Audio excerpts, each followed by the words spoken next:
اهلا معاكم سارة. في فيديو النهاردة هنعمل سينابون الحادق او بيتزا رول محشية بخلطة رائعة جدا، وهنعمل عجينة بسيطة وطرية تقدروا تعملوا مخبوزات الافران بكل سهولة، مناسبة جدا لللانش بوكس ومناسبة كمان للمصايف، للرحلات، بيكنيك، لفطار، لعشاء، في اي وقت جايلكم ضيوف تقدروا تطلعوها بكل سهولة. ان شاء الله تعجبكم وصفة النهاردة، ويلا نبدأ على طول.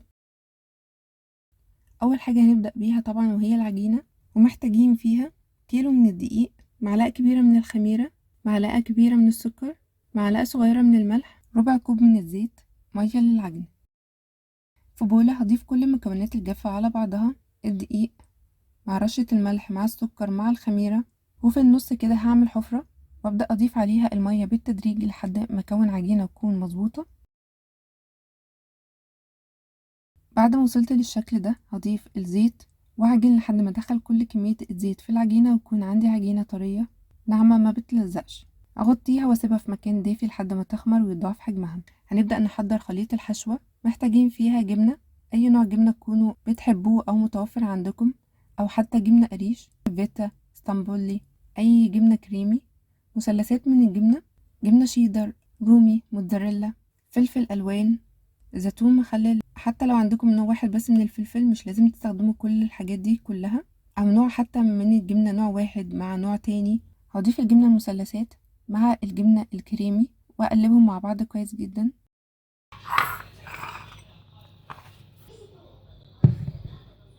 كده عندي العجينة كانت خلاص تمام، اختمرت. هبدأ اخد منها جزء كده وعلى سطح اضيف عليه حبة من الدقيق وابدأ ان انا افردها. خلوا بالكم انها تخمر بعد كده والحجم بتاعها هيزيد، فالسمك ده هيزيد الحجم بتاعه بعد كده.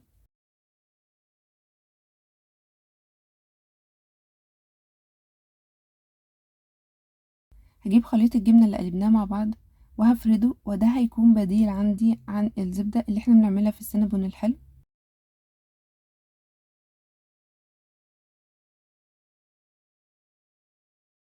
هضيف خليط الخضار بعد ما قلبته مع بعضه، وضفت عليه رشة من الملح وحبة من الزعتر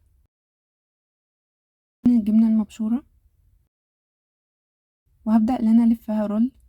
زي ما انتم شايفين انا عند الاطراف كده ما زودتش جبنة عشان اعرف اقفل الاطراف العجينة على بعضها، والجبنة ما تطلعش عندي في النهاية وتتحرق وتبقى طعمها مش حلو وتبوظ الشكل بتاعي في النهاية.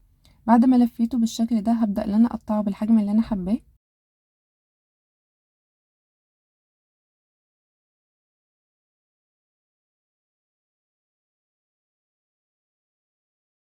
انا حبيت اعمل منه حجم كده صغير شوية، زي ما اتفقنا بعد كده لما يخمر هيكبر عن الحجم ده.